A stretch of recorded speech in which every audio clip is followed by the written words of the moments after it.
Olá, tudo bem? Na nossa aula anterior, começamos um trabalho de análise em cima de um documento web e já começamos a estruturá-lo utilizando uma linguagem de marcação em português.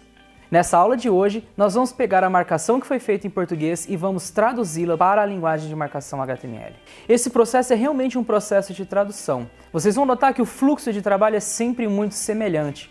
Nós analisamos a estrutura, criamos a marcação e essa marcação acaba sendo traduzida para HTML. Aqui vocês estão vendo a marcação que foi feita na nossa aula anterior. Nessa marcação, nós ainda temos uma linguagem de marcação em português. Toda a estrutura ainda está sendo descrita sem a utilização de HTML. A partir de agora, essa análise estrutural irá envolver a linguagem HTML. Aqui eu vou mostrar para vocês um processo simples de tradução. Vocês vão ver que a tradução de alguns dos elementos que nós temos aqui nessa marcação em português geram elementos já conhecidos em HTML. Não pense que você pode criar qualquer nome de elemento e isso será compreendido pelo seu navegador.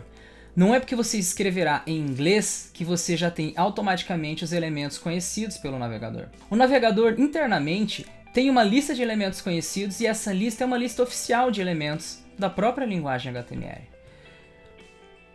O trabalho agora é começar a conhecer cada um desses elementos de forma mais específica para que consigamos entender a completude de uma estrutura HTML. Então vamos lá, esse processo envolve tradução. Aqui a gente vai começar a traduzir alguns elementos, como por exemplo, cabeçalho.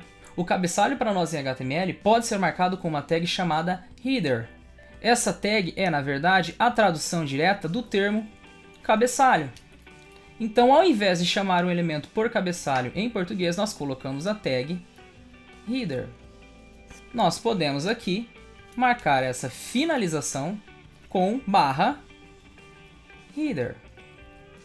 Note que eu não mudei o processo de marcação, eu apenas troquei o nome do elemento. O logotipo que para nós estava marcado com a linguagem de marcação em português deixa de ser marcado dessa forma. Agora nós vamos utilizar um elemento mais próprio para isso. Notem no layout original que nós temos uma imagem como um logotipo. Então, como nós temos uma imagem, eu vou apagar aqui o elemento logotipo, assim como o seu fechamento, e vou colocar aqui uma representação HTML para uma imagem. O elemento HTML que traz para nós uma representação de imagens é o elemento IMG. E assim como eu abri o IMG, eu devo fechá-lo. A seguir nós temos em português a seção de navegação. Como estamos falando já de HTML, obviamente o nome não é navegação, mas é muito próximo. Então aqui eu vou apagá-lo e vou colocar a marcação em termos de elementos HTML. Lá nós temos o elemento nav. Como o nome já diz, navigation, navegação. Compomos a nossa seção de cabeçalho fazendo a troca, uma simples tradução. Vocês podem notar que esses elementos não têm nomes complicados. Obviamente são nomes em inglês, mas se você consegue enxergar a semântica do seu documento, ou seja, consegue ver sentido para cada elemento que você utiliza na composição da estrutura, você conseguirá facilmente fazer o processo de tradução. A seguir, a marcação com HTML é muito similar. Você tem divisão.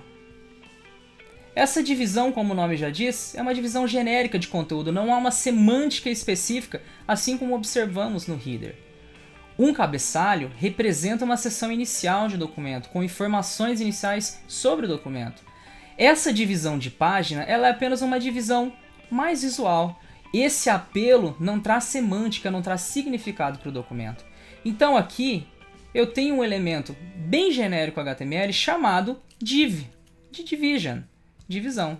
Então aqui eu coloco esse elemento div. Vocês vão usar muito esse elemento daqui para frente. Elemento de parágrafo passa pelo mesmo processo, ele não se chama parag. Em HTML, um elemento que representa um parágrafo é o elemento P. Muito mais simples do que se escrever parag ou parágrafo. Título, mesmo processo. Só que em HTML nós temos vários graus de títulos, vários níveis de importância. Isso a gente vai ver logo logo, tá? Então aqui eu vou utilizar um deles, que é o H1. Esse elemento H1 representa para nós um título de primeira importância. E esse nome aqui H1 é oriundo do texto heading de nível 1. Um heading pode ser entendido como um cabeçalho ou como um título. Aqui para nós é um título de primeira importância. A seguir nós vimos aqui o parágrafo. A situação ainda é a mesma. Vamos marcar esse parágrafo com a letra P, que é o elemento que representa para nós um parágrafo em HTML. E o botão, que está repetido aqui para nós por 2 vezes, também tem uma representação em HTML. Vou usar aqui o elemento button. Vocês podem notar que o trabalho foi apenas de tradução. A estrutura que foi enxergada na aula anterior ainda é a mesma. Nós só pegamos o que estava em português e passamos para inglês. Não se assuste com os nomes de elementos. Vocês viram que o importante mesmo é entender a estrutura. Os nomes vêm com o tempo e com a prática. Nas próximas aulas apresento para vocês mais elementos e vocês vão vendo que a estrutura de documento web sempre será pensada da mesma forma. Analisamos o layout, identificamos seções e utilizamos uma linguagem de marcação para marcar as seções. Só que essa linguagem de marcação passa a ser HTML.